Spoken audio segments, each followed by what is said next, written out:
यदि आप अपने घर में पान की बेल लगाना चाहते हैं या पहले से लगा रखा है आपने, तो ये वीडियो आपके बहुत ही काम की होने वाली है। आज के वीडियो में आप जानेंगे कि पान की जो बेल है या पान का जो पौधा है, वो आपके लिए इतना ज़रूरी क्यों है घर में लगाना। और एक चीज़ और है, यदि आपके यहाँ धूप कम आती है और कोई पौधा आप लगाना चाहते हैं, तो पान की बेल लगाइए। इसको धूप की बिल्कुल ज़रूरत नहीं होती है।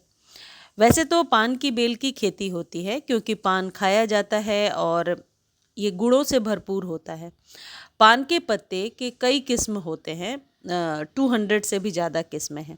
लेकिन हिंदू धर्म में पान का मांगलिक कार्यों में उपयोग किया जाता है। हालांकि कई लोग इसे शौकिया तौर पर या वास्तु के अनुसार घर में लगाते हैं। यदि आपने घर में पान की बेल लगा रखी है, तो ये कुछ नियम पहले आप जान लीजिए। था, उसको इंद्र को दिया। इंद्र ने विचार करा इस कलश को पीछे राक्षस आ रहे हैं, असुर आ रहे हैं, छुड़ा ले जाएंगे, खींच ले जाएंगे। तो उस अमृत के कलश को इंद्र ने एक, जहां पर एरावत हाथी को बांधा जाता था, एरावत हाथी को जहां बांधते थे, उस खंबे के पास में जाकर छुपा दिया। अमृत का कलश वहां छुपाया। जब अमृत का कलश वहां छुपाया, छुपाने पर वहां अमृत का कलश असुर आए और उठाने लगे। इंद्र ने थोड़ा सा कलश को फिर छुपाया, फिर खींचा, खींचा तो उसमें से कुछ बूंद नीचे गिर गई। नीचे गिरी, उन बूंदों से एक बेल उत्पन्न हुई जिसको हमारे यहाँ पर पान कहा जाता है। चलिए, अब मैं आपको बताती हूँ कि वास्तु के अनुसार पान के पौधे को घर में लगाने के क्या फ़ायदे हैं। सबसे पहली चीज़ है कि सकारात्मक ऊर्जा देता है, या घर में एक पॉजिटिव एनर्जी का संचार करता है, नेगेटिविटी को दूर करता है। सुख समृद्धि देता है, इसे घर में लगाने से सुख समृद्धि और शांति आती है, धन और सौभाग्य की वृद्धि होती है यदि इसे आप उत्तर पूर्व दिशा में रखते हैं। स्वास्थ्य लाभ के लिए यह घर के वातावरण को शुद्ध करता है, स्वास्थ्य प्रदान करता है। देखिए, आपको पता है कि पान के पत्ते का उपयोग हम पूजा पाठ में ज़रूर करते हैं, और ये चीज़ मैं हमेशा कहती हूँ कि भाग दौड़ भरी ज़िंदगी में पॉसिबल नहीं है कि जब आप पूजा करने जाएं तो पान के पत्ते को पहले खरीद कर लाएं। तो यदि गमले में लगा हुआ है तो एक पत्ते को तोड़ करके आप भगवान को अर्पित कर सकते हैं। शंकर जी को चढ़ाने के बहुत फ़ायदे हैं, जैसा अभी दिखाया मैंने पंडित प्रदीप मिश्रा जी को, जाकर सुनिए। और मैंने पर्सनली फ़ील किया है कि इन छोटे-छोटे उपाय को करके हम बहुत हद तक अपने मानसिक शांति के लिए या जीवन में बहुत कुछ पाने में मदद मिलता है। पान का पौधा यदि घर में आपने लगाया है और अक्सर सूख जाता है, तो वर्मी कंपोस्ट हर एक 3-4 महीने पर 2 चम्मच आप दे दिया करें।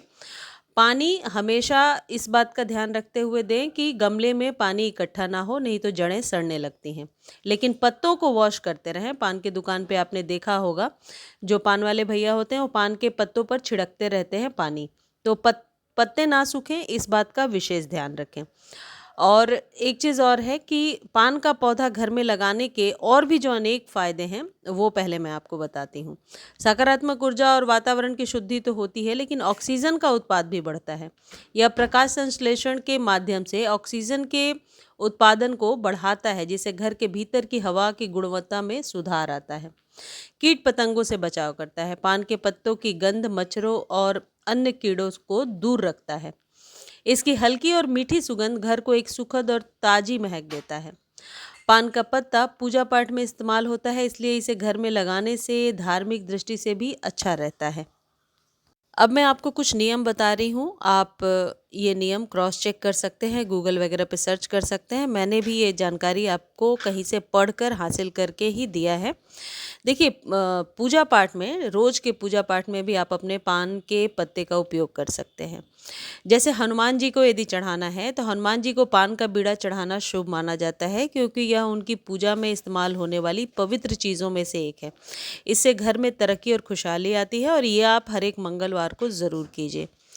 नवरात्रि में भी दुर्गा पूजा के दौरान जब आप घर में कलश वगैरह रखते हैं, तो पान के पत्ते पर अपनी मनोकामनाएं लिख सकते हैं और फिर उसे देवी को अर्पित कर सकते हैं। या फिर आपने देखा होगा पूजा पाठ में पंडित जी पान के पत्ते पर लौंग, सुपारी, इलायची रख करके पान का बीड़ा बना करके माता रानी को भोग लगाते हैं, तो वो भी कर सकते हैं आप। और विवाह के लिए जिनकी शादी नहीं हो रही है, तो पान के पत्ते की जड़ को घिसकर माथे पर तिलक करना होता है। इससे घर में मंगल कार्य होने लगते हैं। यदि हम दिशाओं की बात करें कि किस डायरेक्शन में लगाना है, तो हर एक डायरेक्शन की अपनी महत्वता है, अपनी इम्पोर्टेंस है। जैसे पूर्व दिशा में वास्तु के अनुसार पूर्व दिशा में पान का पौधा लगाना शुभ होता है। आप इसे उत्तर दिशा में भी रख सकते हैं, जो घर में सकारात्मक ऊर्जा लाता है। उत्तर पूर्व दिशा में विशेष रूप से धन और सौभाग्य के लिए लगाना फायदेमंद होता है। तो ऐसे दिशाओं का अपना अपना महत्व है, लेकिन मैं समझती हूँ कि ऐसे किसी जगह पे रखिए जहाँ डायरेक्ट सनलाइट ना आती हो और जहाँ पर क्रॉस वेंटिलेशन हो। मैं हर दिन एक नए पौधे के बारे में आपको बताती हूँ। मेरी जानकारी आपको थोड़ी भी अच्छी लगती है तो चैनल को सब्सक्राइब कीजिए और फेसबुक पर देख रहे हैं तो फॉलो ज़रूर कीजिए। धन्यवाद।